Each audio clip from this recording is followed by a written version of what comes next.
Okay.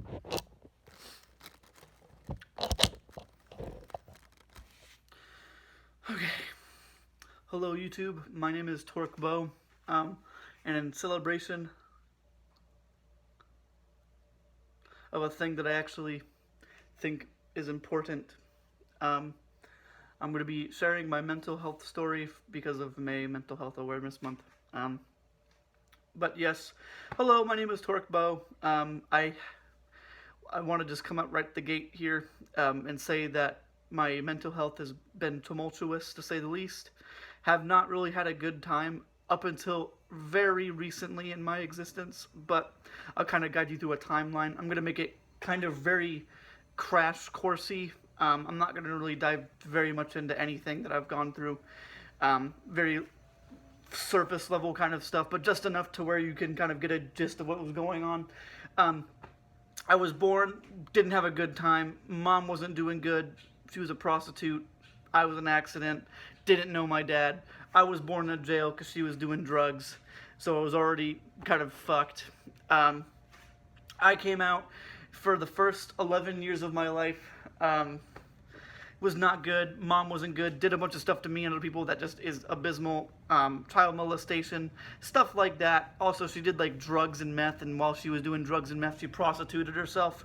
Not good. So that didn't really bring me up very well. I was I describe it almost as like after I went into foster care, I came out and I had to relearn everything in my life. I went into foster care right at 11 o'clock, 11 years old. Not good. It's really interesting what puberty does to kids. I was like right at the beginning of it, so I was already like smacking. Like I was already just diving real deep into it. And it made me just unbelievably emotional, but it was almost so emotional to the fact that I didn't understand how emotional I was, so I was kind of just emotionless. And very quick side note, I'm only now coming into like my emotional state, like how I operate at least. But yeah, I was 11 years old, didn't really completely understand anything. I had to learn how to do everything. And you could say I had some PTSD because I didn't like people touching me. I still don't to a degree, but I'm getting better at it over time. But not good. I had to relearn everything. I had to get out of certain habits that I had developed for myself, like, not brushing my teeth or showering for like weeks on end. Very quickly, I don't really recall brushing my teeth after the age of 7 to 11, between those ages. But somehow I managed to keep all of my baby teeth at the time. But yeah, that didn't really do me very well. I was very kind of emotionless. I was disassociated from what people understood. I had this really bad thing where I would lie to people a lot, because I had developed that through. I don't want to say I did it, but I did it by myself. I was doing it. Like I was aware that I was doing it, but I developed it from my mom because she would date people and then lie to them. About what she was doing. She would get them to like give her money or something, and then she would break up with them until she met my stepdad, who we'll get into in a little bit later. But I call my stepdad my dad, and I'll explain why in a second. She would lie to everybody, and then until she met him, and then he ended up being my stepdad. They got married and everything, but he wasn't an actual dad. But he was the only dad I knew, so I called him my dad. I didn't find out that he wasn't my dad until he left. So that kind of like ruined me. Anyway, went into foster care, had to learn everything kind of over again from what I understood at 11 years old. Was going through all that. I had a lot of weird PTSD stuff. I didn't like being touched, which I think is a little bit obvious due to child molestation and whatnot. I didn't exactly like talking to people, not because it felt weird or anything, but because I didn't know how to do it, and that's what caused me to lie to people. I think a little bit is because I didn't really understand what the implications of a lie were. Because I had been doing it because I learned it from my mom. Because I thought it was like, oh, okay, it's a thing that happens. So I was a compulsive liar for kind of a long time. But I became, over time, I became a lot more aware of it and what I was doing with it. Um, that was bad. So that was just it. I was in foster care a lot. They did a lot of I didn't know this until very recently, but they did a lot of like tests on me. I would have monthly visits with caseworkers and whatnot, and psychologists and whatnot, all the way through my foster care journey from 11 to 18 when I aged out. More so in my younger years than in my later years because I had more autonomy over myself. But that was it. I had a bunch of those, and I guess they were observing in me that I had schizoaffective.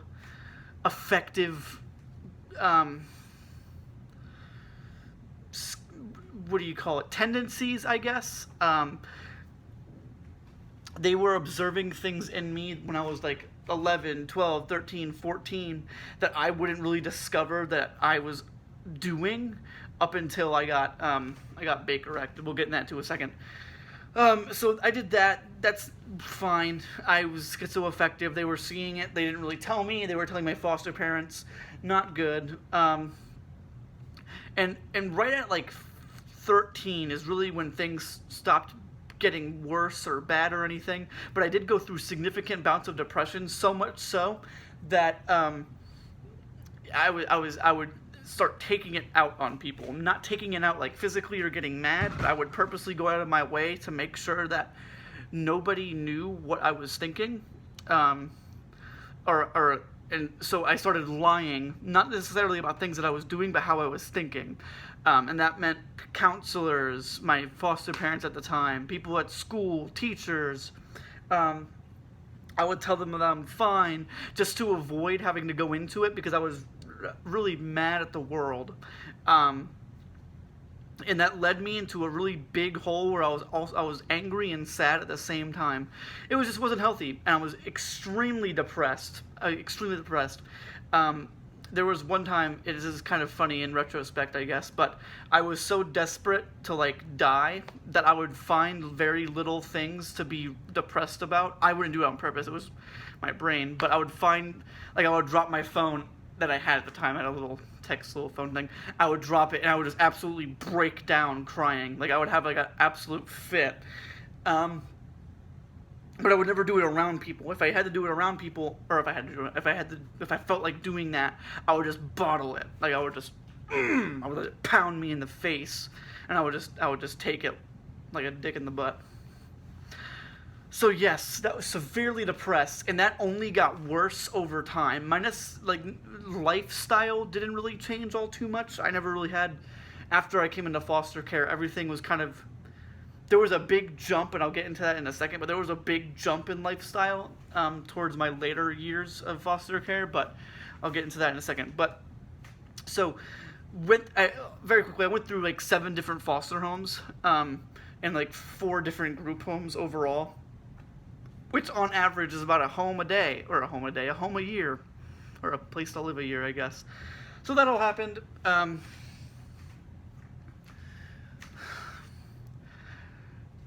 God, mental health. I'm gonna make a point in a second. So, I'm only providing this context providing this history to add context to everything that's about to happen. What I'm going to describe in a second. After I get over it. Okay, so that all happened. Kept going to foster care. Went through a bunch of different more foster homes. Then I was living with. This is a big point here. I was living with my drummer at the time. I was in a band called Perceiver. I was living with the drummer at the time. And I met this girl who, her name, I'm not going to say her name. I've said her name in my previous videos, but I feel like it's a little bit inappropriate. I do wish her well. I don't think I don't exactly enjoy her. I'm not going to wish her bad, but I really wish she went about the things that she was doing differently. Anyway, I dated her. I fell in love with her. I was madly, deeply in love with her because we were doing really good. When you're in foster care, at least in the state of Florida, I'm not sure if this still happens. I'm 23 now, so I'm not even sure if this is still working or not. But if you're in foster care in the state of Florida, as long as you are going to college, if you age out of foster care, and as long as you're going to college from the age of 18 to 21, they will give you $1,264 a month or something like that, just for going to school. So I was going to school, and at the time I had a job at Pollo Tropical that I was also working at. So I was making on average about every month.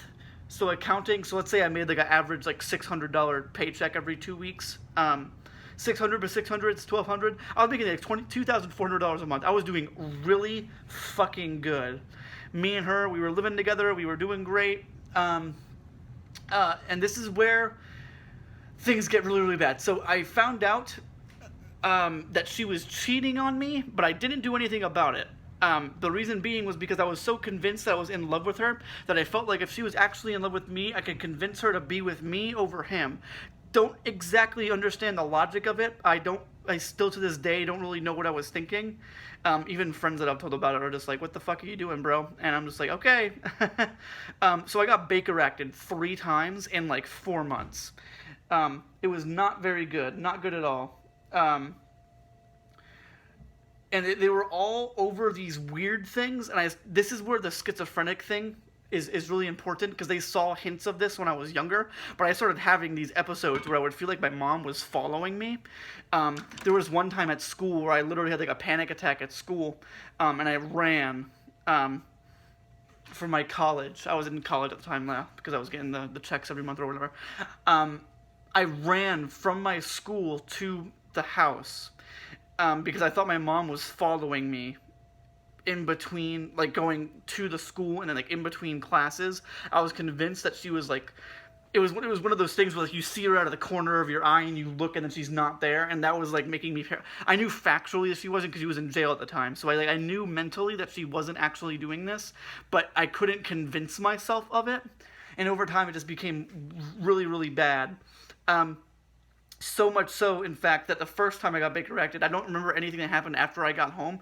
According to when I got home, I started like screaming, and I was like, my mom is following me, my mom is following me, and my girlfriend, I'm not gonna say her name, she was just like, oh my god, what are you talking about? And I was like, my mom was following me, and apparently like I collapsed and fainted, and I was banging my head on the floor, like I was like slamming my head against the floor or something. My girlfriend was really, really scared, so she ended up calling the police and the ambulance and whatnot, and she had called her parents over, and her parents were like, what the fuck is happening? The ambulance said I literally blacked out. I don't remember any of this. This is what they told me.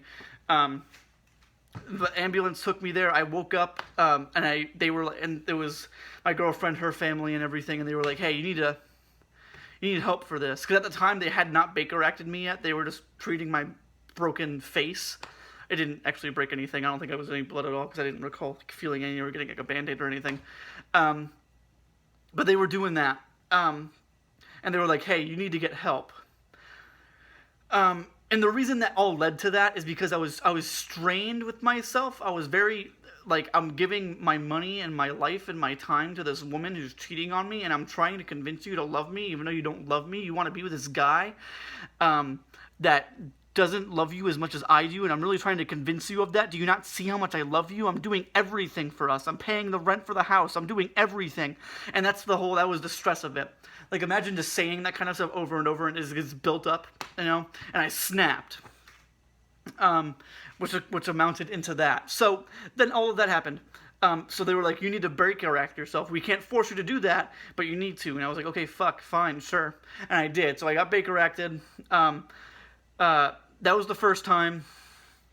Went through it. I had some drugs. Drugs treated me well. I believe the first one I had was like Wellbutrin or something, or Seroquel. I had 3 different ones. I'm not sure what the first one was, but I know Seroquel and Wellbutrin were 2 of the 3. Anyway, so I did that. Now this is where it gets really, really bad. So, my girlfriend was scared of me, so she had her parents move in with us. So we were living there and everything. And it just got really bad. So, like, my girlfriend had a sister. She was not doing good. Me and her would just argue all the fucking time over everything. Everything was just bad. And then it didn't really help that there were, like, 6 people in the building. It was just not good. So things just kept getting more stressful, and I ended up getting Baker acted again. This time, I ran down the road. I was screaming to people that I was going to kill myself. it was just not good. I didn't actually do anything really big specifically there. I was just running saying I was going to kill myself. And that all happened. Got Baker acted again. This time involuntarily, because I was factually like a threat to myself, I guess. So they were just like, hey, you can't do that. We're going to Baker act you. So that all happened. And then I got Baker acted, went to a new hospital. They gave me new drugs, got rid of the original ones that I had, because they told me to take different ones, so I didn't want to mix them up, so I threw them away. And then the last time I got Baker acted, I really wanted to end it, so what I did, so my girlfriend's stepdad, he was like a construction worker, contractor thing person or whatever, and he would always have like chains and stuff in this big trailer or whatever. He had his trailer open one day, because I guess he had a buddy or something that they were doing construction or fixing something, or I don't know what the fuck, but I took a chain and I climbed to this really, really tall tree, and at the time I was walking to the tree, I guess my girlfriend saw me doing it, and she was like, huh, I wonder what Torque Bow is doing. I'm not gonna say my name on this shit. I'm pretty sure I've already said it before on this, but I wonder what he's doing. I'm gonna walk over to him, and so I started setting it up, and I was at the top of this tree. Sorry, I'm getting a little dry-throated. I'm getting corona. And then she walks over and she's like, "Hey, what are you doing?" And I'm like, "Fuck." So I already knew what I wanted to do. I was at the top of this tree. It was, I guess, in the 2 minutes that it took her to walk from the house to the tree, it started to rain. And it was like a movie. Everything was just bad at that point. It was raining. They called the police. They were blowing at the thing, "Get down from there." And I was like, oh my god. So I did some acrobatics to get down from the tree that I climbed and took 10 minutes to get to the top of. And I was like, fuck. And they were like, "Hey, what'd you do up there?" I was like, "I was going to hang myself from the tree." And they were like, "Well, you can't do that. Sucks." So I got Baker acted again. So this is really cool. So this is the big. So I got out of the third time, third time, three times, third times, third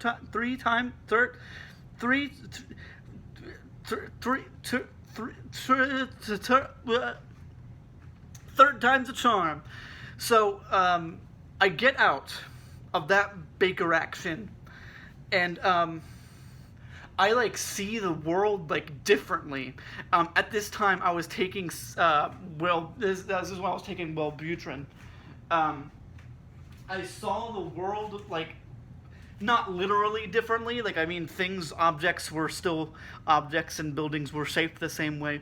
But for whatever reason, I understood what I was doing wrong and what I should do to fix it. So I started planning it. So I'm not going to really go into the details of how I managed to do this, but I ended up making myself homeless on purpose. So I was like homeless for about like 2.5 months. I was living behind a McDonald's in my hometown, under a dumpster. And it was good. I felt, and this is really weird, but I felt very free.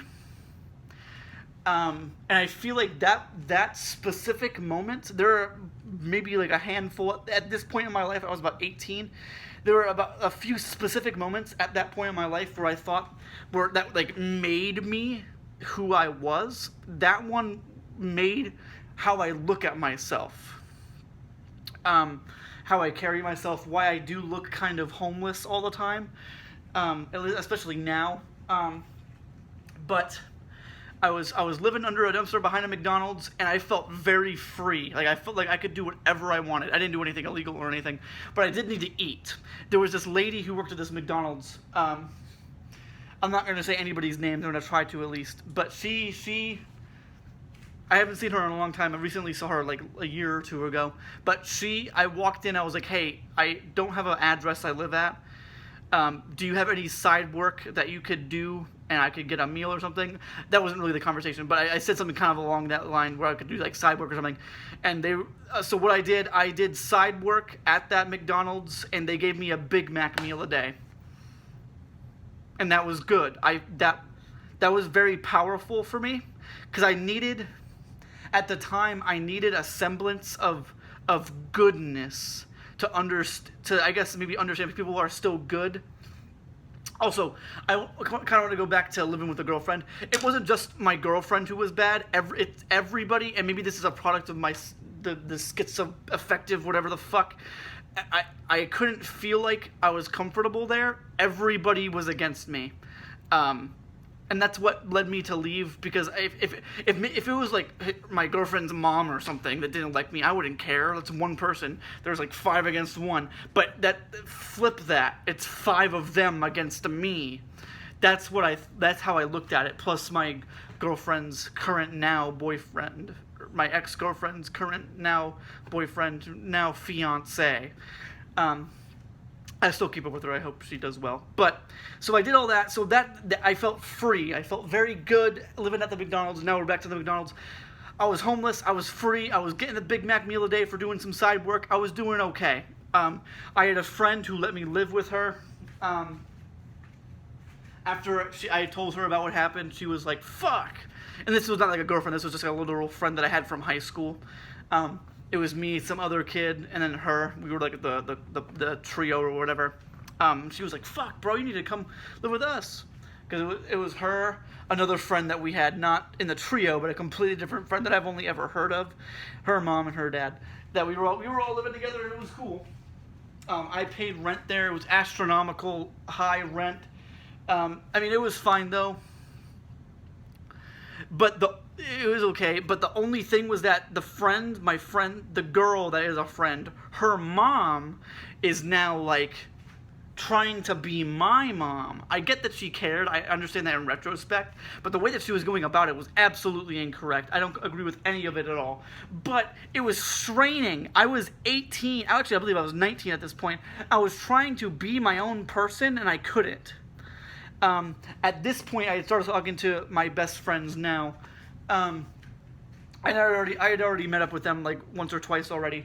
And they were like, bro, you gotta get out of that shit. And they knew about it. I had posted on my personal Facebook page stuff that this lady was doing to my personal belongings. One specific moment was that I am very proud of the CD collection that I have. At the time, it was very small compared to what I have now. But it was blossoming at that point. But she took like 10 of the CDs and just broke all of them. Cases and all.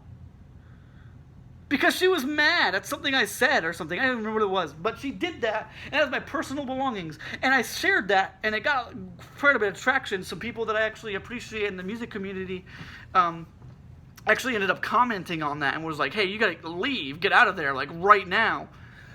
And I'm like, fuck. So I did. That's what I did. So I did a part 2 of what I did initially with my girlfriend. I just left. So what I did, I kind of did it a little bit sneakier, though. I pretended to be talking on the phone with this guy so I could take my CDs with me. I was like, hey, you want to buy some of these? And she was like, oh, okay, somebody wants to buy a CD. So I took my CDs with me, so that way she couldn't break anymore. I took a book bag full of clothes. I did not go to school that day. And I started squatting in this house that didn't have any water in it. I did that for like a month.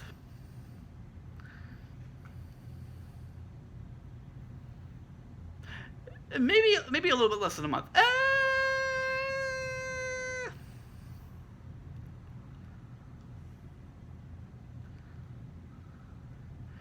Maybe a little bit. I'll say a month. I'm looking back now. I don't think it was a month. But I did that for a month. And then there was another friend that let me live with them for a little while I got my foots where they needed to be. And then now I'm currently here. That happened a while ago. That was like 3 or 4 years ago now. 2016, so like 4 years ago, yeah. And then after I left that friend's house, I met my 2 current best friends in the house we lived at back in my hometown. And I currently live right now with one of my best friends and his family right now. That's currently where we're at. This is 2020 now. 4 years ago, I was a completely different person. But when I moved in with my best friends in my hometown, that was the burgeoning of, well, I was like, okay, fuck, what led me here? And what is my mental health status? And what can I do as a person to improve and understand my mental health. And here's what I did. So, I am very now acutely aware of how I think and how to approach the way that I think in a healthy manner. Of course, I'm not going to go like jump off a bridge or anything, but I am very acutely aware of all the thoughts that I have, so much so that I actually end up, I'm not sure if you, I mean, I live stream sometimes, and I do catch myself talking to myself, because I can have conversations in my head with myself, because I can think like conversations. I'm not sure if that's good or not. Maybe that's a product of some, underlying mental health issues, but I am better now through a product of prescription medications, introspection, personal stress, homelessness, the feeling, the needing of being free. I just gave you kind of like my life story of negative things that happened. Not everything in my existence has been negative. Of course, there were positives to stuff, but it doesn't really add up. I don't think if things were were more positive that I would be, I'm going to say this kind of colloquially, but as broken as I am. I still deal with a lot of depression. Actually, just recently I just kind of got out of a really big depression, and I am still going through a big phase of it. Since like a year or 2 years ago, something like that. Even more so right now, because something happened a few months ago or whatever that was not good to me and my best friend. But whatever. Anyway, but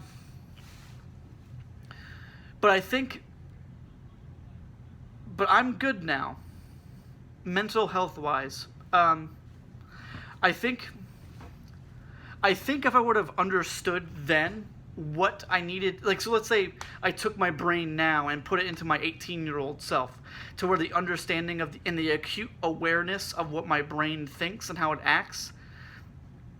If I was able to think how I think now, I'm pretty sure I could have avoided everything that from that point on, and started and had a lot of a better time.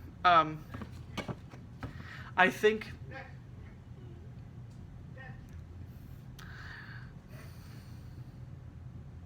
it's very important to understand context to mental health. What led to things being thought the way they are, But I'm good. I didn't intend this to be a life story kind of thing. Sorry about that. But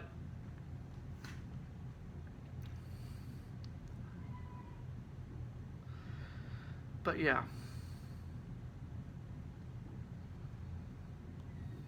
I look back on those days a lot.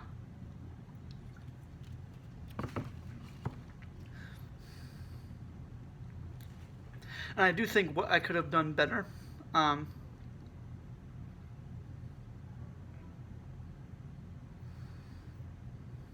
I wonder if there was anything I could have done better.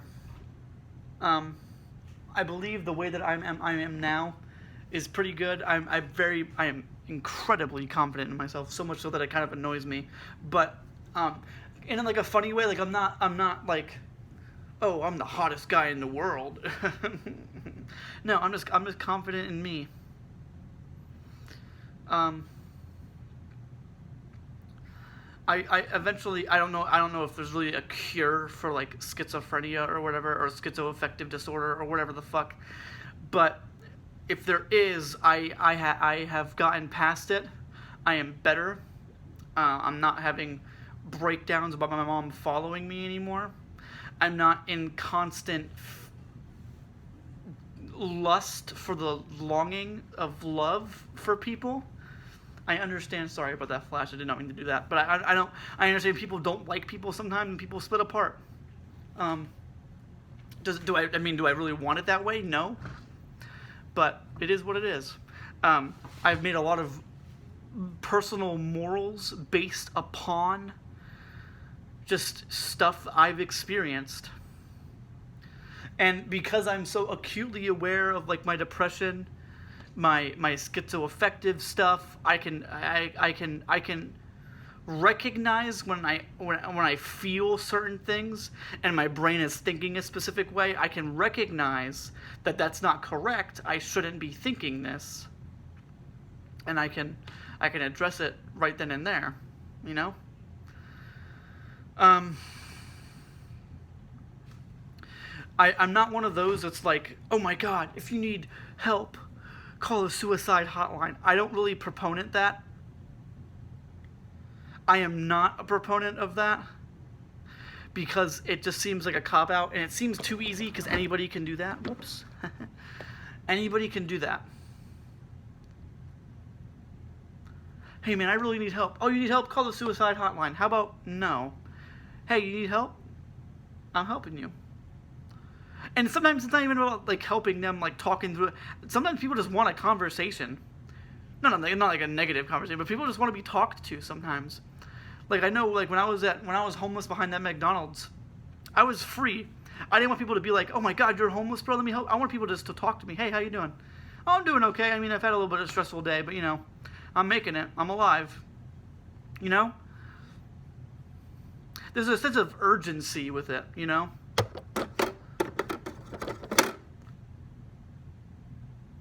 And I think that's important.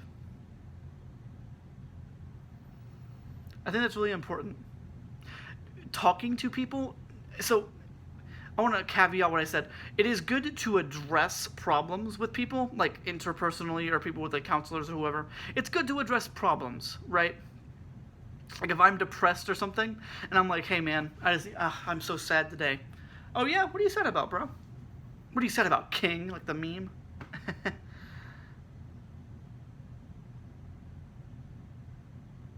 You know?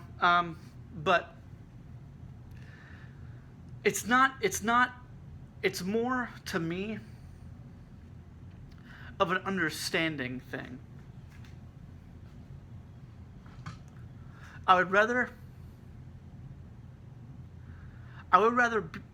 be able to help people, not just solve their sadness for the day or whatever, but understand their sadness. What is it that is making them sad? And what is the logical conclusion, or the logical conclusion? What is the conclusion of it? So like, what is like, oh, I'm sad because this hanger fell on the floor. I just stabbed myself in the eye. Oh, it fell on the floor. When I was 3, I dropped a hanger and it broke and it cut my toe off. Oh, see, that's why. You know? But did it kill you, bro? You know, you're right, bro. It didn't kill me. I'm alive. I'm walking. Oh, you know what, bro? You are walking, bro. Let's go get some Starbucks. Or something. That's really downplaying it. That's like minusculing the shit out of it. But something like that. Like, I think it's better to help people understand, like, their mental health to a degree that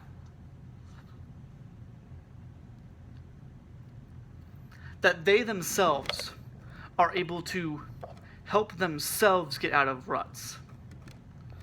And I don't think it's a skill a lot of people have. Some people are extroverted and use people, or I don't mean like use them, but they have their friends as a resource, is that what I'm trying to phrase it as. They have their friends as a resource that they use to help them with problems. And that's the way that they do that. Now, I don't think they should go out there and just be like, bro, help me, I'm sad. I think they have their own ways of going about it. Like, they plan out, you know? But, like, with me, I'm more of, like, I can think myself out of mood. Not necessarily out of, like, depression, but I can think myself out of moods by thinking just about, like, conclusions to things. What I can do to be better. And I think it's really important.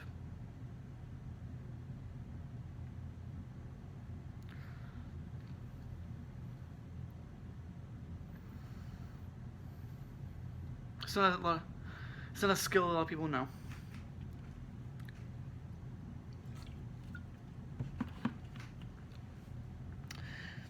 May is Mental Health Awareness Month. And we need to empower the idea that we are in control of our thoughts, at least. And if we are in control of our thoughts, we are in control of the things that our brain does. Like if I'm thinking I want to go pick up this Chuck Norris movie. Chuck Norris. You know?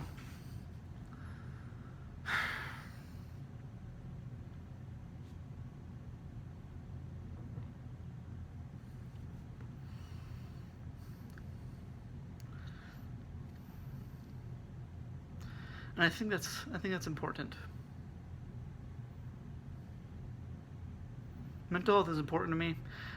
I can't really describe exactly how important it is. I'm not a proponent of the damn cringy call a suicide hotline. But I am there for people. I want to be there for people who do need the help. I do.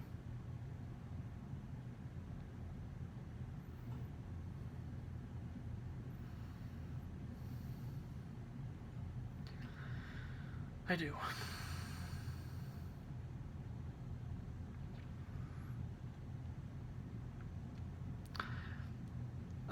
If you're at this point of the video, it's already way too long, but if you're at this point, I appreciate you watching this rambling about mental health and my personal mental health history.